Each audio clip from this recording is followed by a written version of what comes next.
Once you identify who your target audience is and what the issues are that you want to communicate, thankfully there are people out there that know how to communicate a lot better than, say, I do.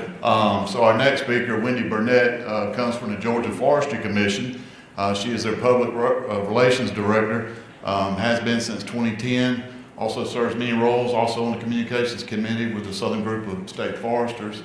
So without further ado, Wendy Burnett.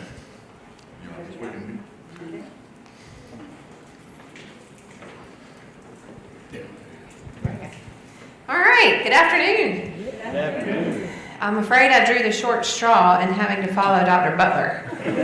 That was amazing. Such a wealth of knowledge there, and it does dovetail perfectly with the videos that we're going to watch here.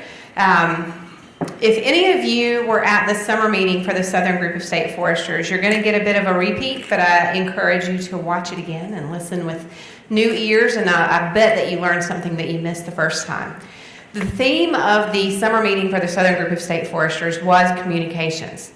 It was telling stories, targeting your messages, making sure you know who you're talking to.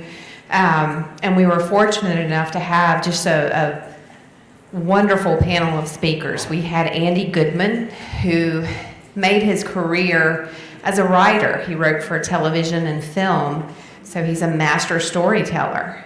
Once he decided to retire from that industry, he now goes around to different nonprofits and other organizations and helps them, one, identify what their story is, and two, how to tell it in a compelling way. So he had a lot of great advice, and I'm anxious for you to be able to hear him.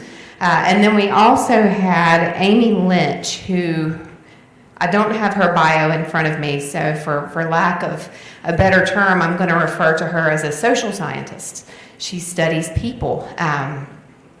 Specifically, she studies generations, different generations, what makes them tick.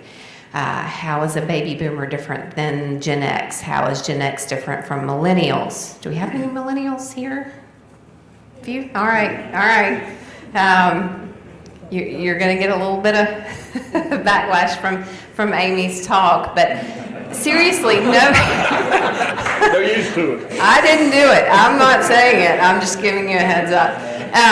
But understanding what makes these different generations tick, as Dr. Butler said, we have an aging demographic of forest landowners, but the older they get, we know that the closer the next generation comes to owning that land. So understanding what makes each of those generations tick, how they communicate, what's important to them, how they receive information.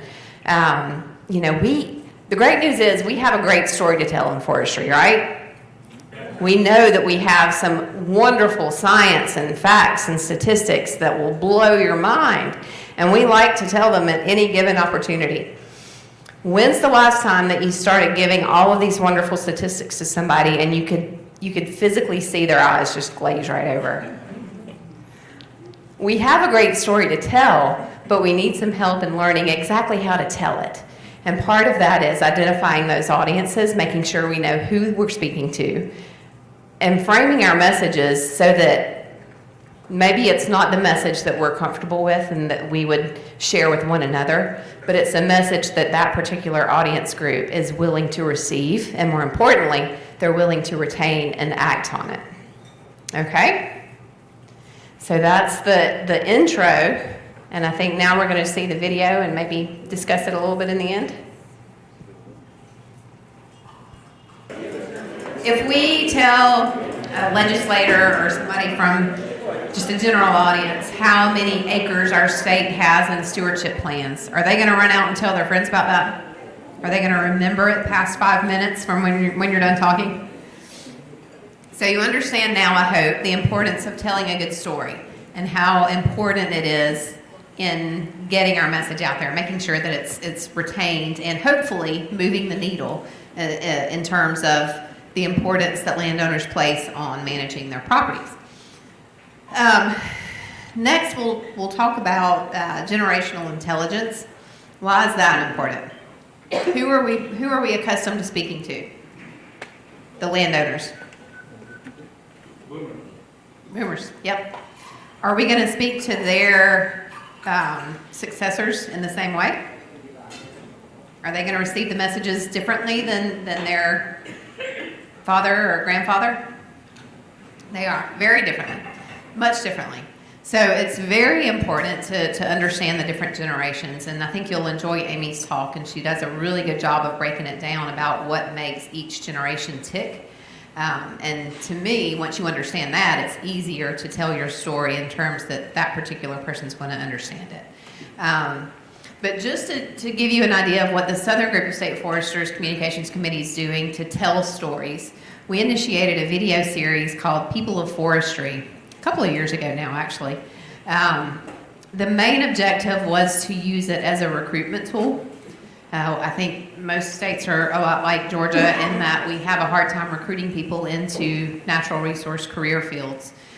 So we created short little 1-minute profiles of interesting people in several different fields. Like we had a wildland firefighter, we had a forester, we had a logger, a landowner, a GIS specialist, just to showcase all the different fields, but to hear it from somebody who's really passionate about what they do.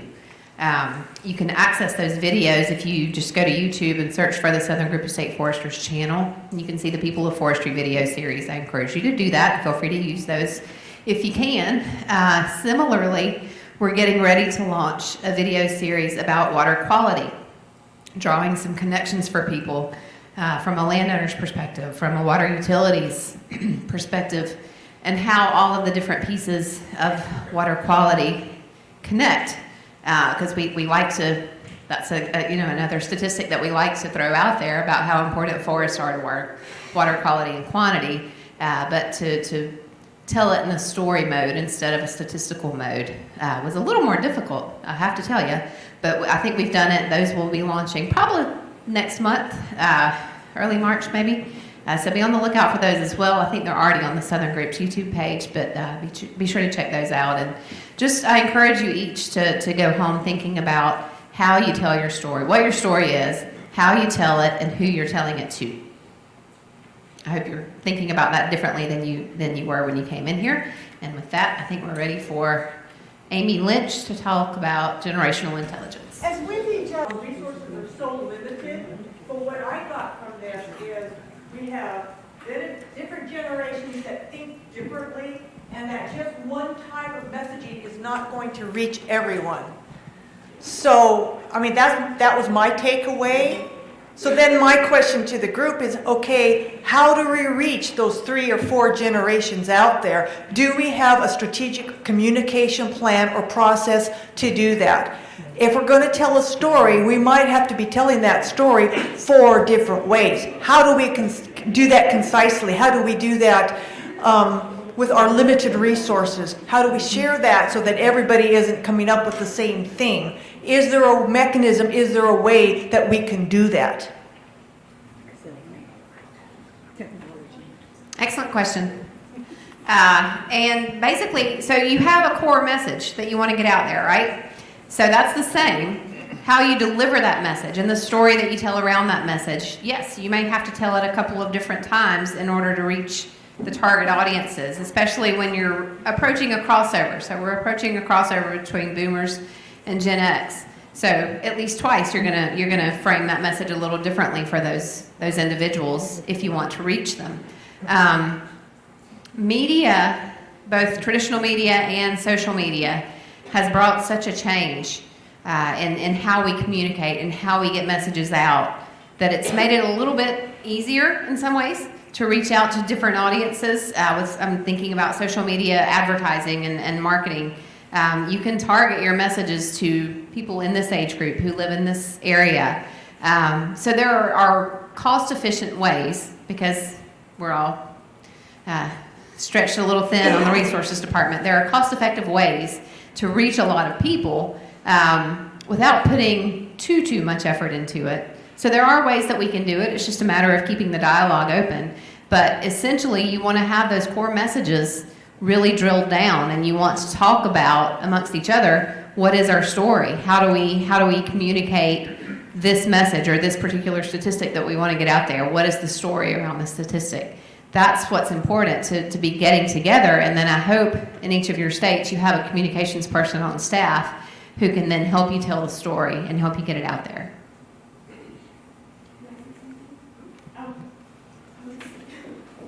No, I want to add, right, as a career ag educator and a supervisor of agriculture education programs, I think that's an ideal forum to use to get the message across. We have a whole generation of young people who have a passion for agriculture when you find them and when you expose them and mentor them and educate them.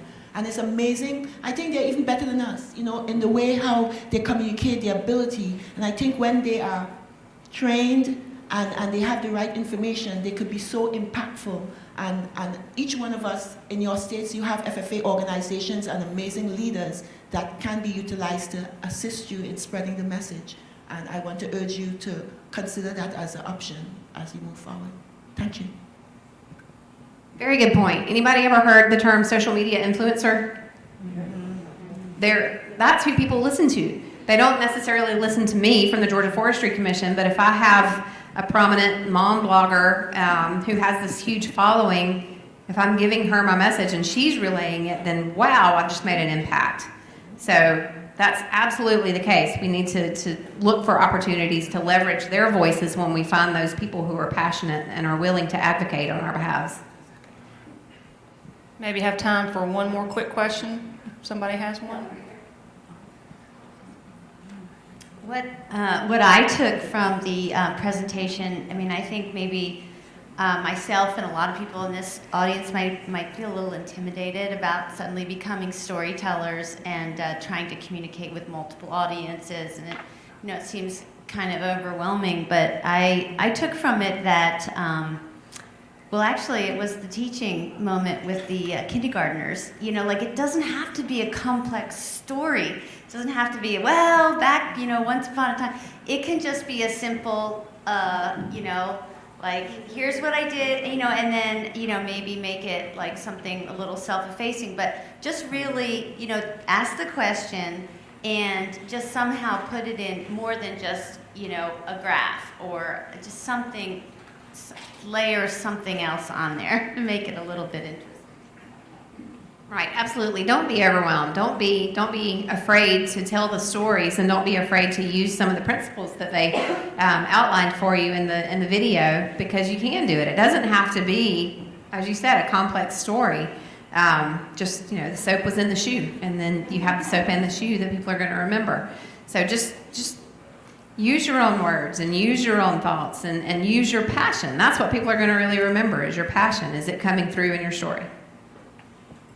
Seeing the video talking about the differences between generations got me thinking about other differences and whether that categorization would hold across regions of the country or across politics or across cultural groups. And then I was thinking about how many of you heard of the Peloton ad that went very bad?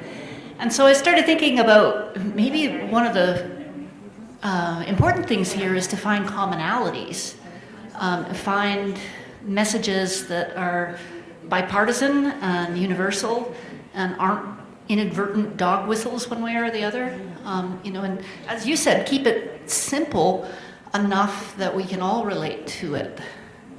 Right, and that again is the good news for us, is that forestry is important. We're helping the environment. We aren't going to find many people on either side of the aisle and any generational demographic that are going to disagree that that's an important thing.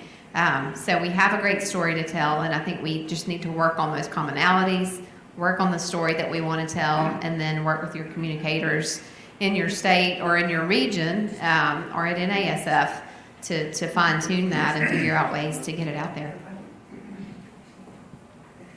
Laura? The bad ideas, the misconceptions. I come out of that generation where clear-cutting, forestry, Monongahela, you were evil if you cut down a tree. And is it worth trying to overcome those negative images, or do you overwhelm the message with, like to teach the world to sing? Any input on that? Is it worth fighting those battles? You fight those battles, but you fight it with positivity. So instead of focusing on negative, I'm in PR, here we go, you spin it. And you focus on the positive. So if somebody talks about how bad clear cuts are, you just you don't start debating the scientific facts with them necessarily, or in a softer way. You do. Instead, you talk about how many trees we're planting and how we have more trees today than we did 60 years ago, at least in Georgia. So there are ways to combat those misconceptions, and you certainly want to do that, but you don't want to focus on the negative. You don't want to say clear cutting isn't bad. That's not your lead sentence. You want to talk about how reforestation is great. And we have research to back up that. Exactly.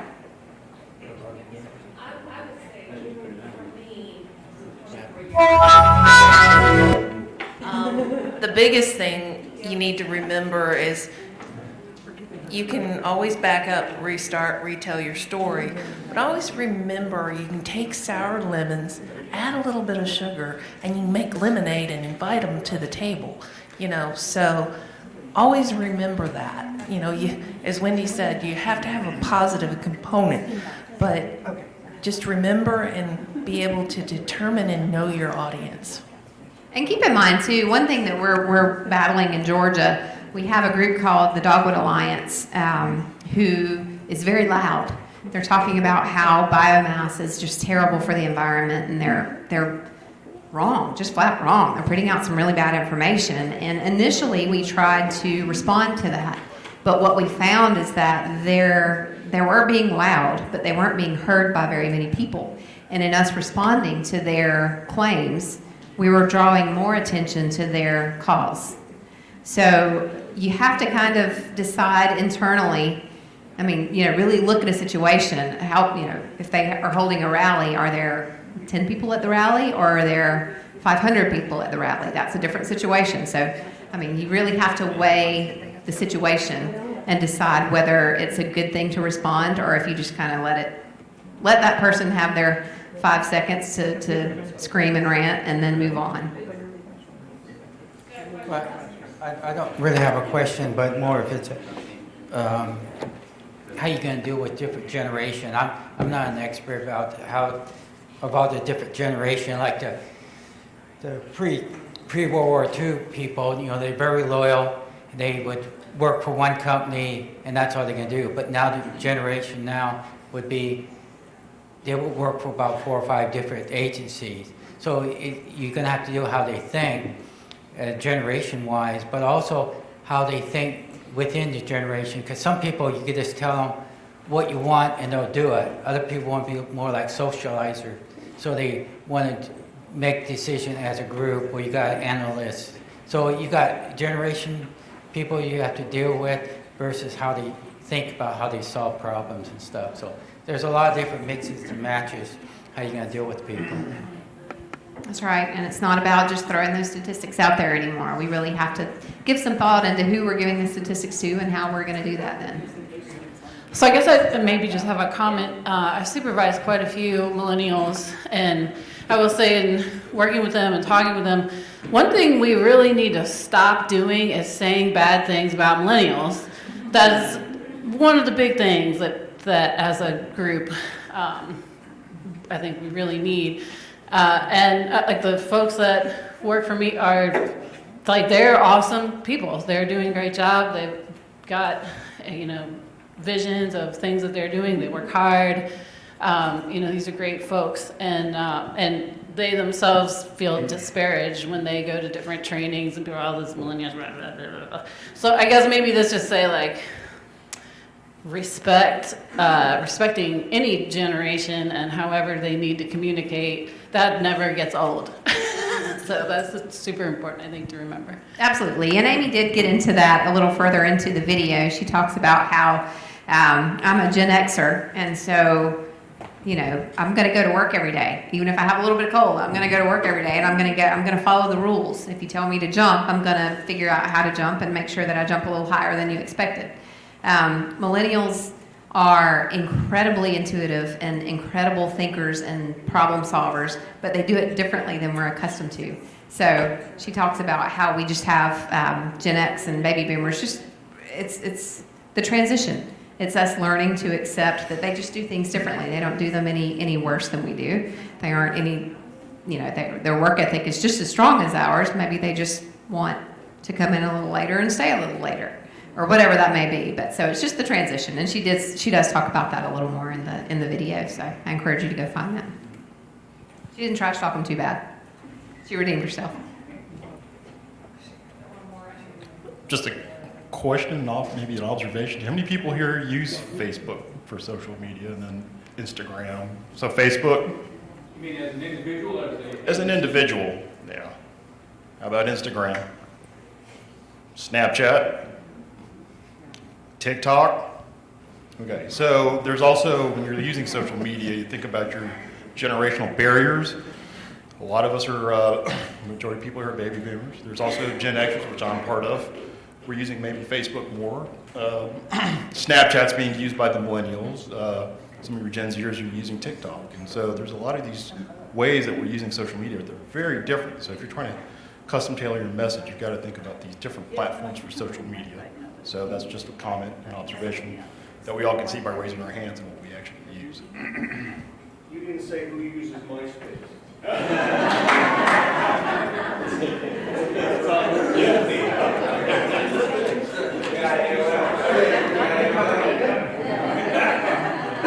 That's very true, and to stay on top of social media is a full-time job because there's a new channel that comes out every single day. But in general, baby boomers and Gen Xers use Facebook. The kids won't use it because their parents are on it, so they move to Instagram and Snapchat, and it evolves from there. So Facebook, us, old folks, and then it gets younger. It seems when we say know your audience, that there's more to that question than whether it's the staffer, the governor's office, the Washington office. So now there's a new component is, okay, know your audience, but then there's all these other layers of who is that audience, who makes up that audience that we need to take into consideration, which I never put two and two together until just now. We are a little slow, but yeah, that question is a lot more in depth than we have previously used in the past. Anybody else? Yeah, so knowing your audience is half the battle, and once you identify your audience, it's a matter of who are the thought leaders within that audience, and what is their audience reach? Who are they talking to? What messages are they putting out? So there's a lot of research to be done when you're putting together messages like that, and you're trying to identify your target audience and decide how it is you want to get your message out to them.